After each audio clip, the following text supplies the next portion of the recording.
rule of law both combine to form the perfect stage for corruption to flourish. As part of our anti-corruption fight at Kaieteur Radio, we invite you to join us every Tuesday evening from 7:30 p.m. as we embark on a most needed quest to remove the tentacles of corruption from our systems. See you then for our latest program called Governance, Corruption, and Justice.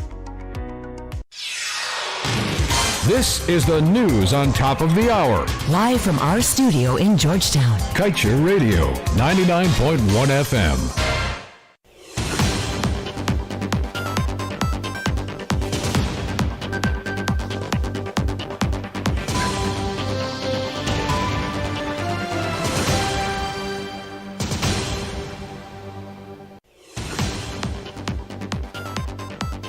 Good evening, welcome to this evening's newscast in Kaieteur Radio. I'm Kevin Smith. Without further ado, let's get to the news in detail.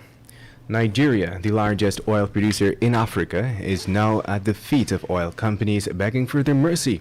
It is appealing for the company's cooperation in scaling back operational costs. This, the government believes, would be helpful in increasing its share of the profits, which would be used to purchase crucial medical and food supplies for its 200 million citizens who are crumbling under the pressures of the COVID-19 pandemic. Exposing the extent of the economic despair that has gripped Nigeria is the Natural Resource Governance Institute. The institute found that, like other nations, Nigeria was and still is not prepared to deal with the economic effects of the pandemic. Though it was expected that, given its enviable reserve of natural resources, it would have been in a much better position than most. According to the institute, corruption, chronic mismanagement, and poorly administered deals have played major roles in leaving it in a most disadvantageous position today. In other news, ExxonMobil has announced the commencement of another exploration well at the Kaieteur 1 site, even as the company has committed to relocating its supplies base from Trinidad and Tobago to Guyana next year. The announcement with regards to the spudding of the latest well by Esso as part of its 5-year 25-well campaign in the Stabroek Block was announced by Marid. Marid had cautioned miners to stay clear of the company's drilling and support vessels. And moving on, more than 6 years after the discovery of oil, recently appointed EPA head Khemraj Parsaram revealed that it is only now that a policy to govern the use of dispersants during oil spills is being developed. The regulator was keen to note that the use of dispersants, which are oftentimes toxic chemicals used to break down oily surfaces, has to be an absolute last resort during the cleanup of an unmitigated oil spill. Apart from the policy for dispersants, the EPA is also conducting a review of its legislative framework, and at the end of this process, amendments, if needed, would be made. And now let's tell you, political interference and the deliberate dismantling of the EPA is currently decimating an ability of the entity to execute its mandate, a development that should be worrisome to every single member of the Guyanese community. At least this is according to former executive director of the agency, Dr. Vincent Adams. Dr. Adams noted that recently there have been some worrying developments. He pointed to the fact that several key staffers at the agency are now either being forced to leave, being demoted, or their contracts are being negated altogether.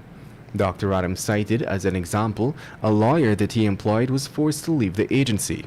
According to the former director, it was the very lawyer that had taken ExxonMobil Guyana to court over an infraction and questioned if this instance had anything to do with his removal. Get the full details in today's Kaieteur News. And moving on, Celeste Brittlebank, the cop who had made headlines in the media for brutalizing his common-law wife until she fell unconscious, walked free yesterday as the victim reportedly told the court to discontinue the matter. Brittlebank had gone into hiding after he had severely beaten the woman for hours on Thursday, July 1st, at her Mahika home, but had turned himself in to police 7 days later after the media exposed his brutal act.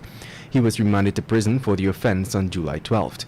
During his second court appearance later that month, the cop was released on $50,000 bail and was ordered to return to court yesterday. After Brittlebank walked free, the woman said that she just wanted to continue with her normal life.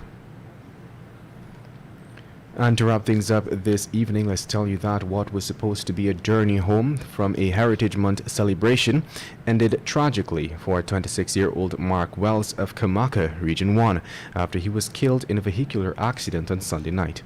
The accident, which claimed the life of the younger carpenter and left 2 other persons hospitalized, occurred sometime around 18 hours that day at the Yarakita access road. According to reports, Wells was at the time traveling with 17-year-old Leroy Chu, 35-year-old Edwin King, and 27-year-old John Peters, and 2 other persons yet to be identified in a Canter truck when it developed some mechanical problems which caused the accident to occur. And with that, we've come to the end of this evening's newscast. I'm Kevin Smith. Thank you for listening. Want value for your advertising dollar? Then place your ads on Kaieteur Radio's newscasts. Streamed live on 6 different mediums, reaching hundreds of thousands. Advertise today and watch your dollar grow. Call us on 225-8465 or 226-8210 today. I am Glenn Lal, and I have some beautiful things to share with you guys.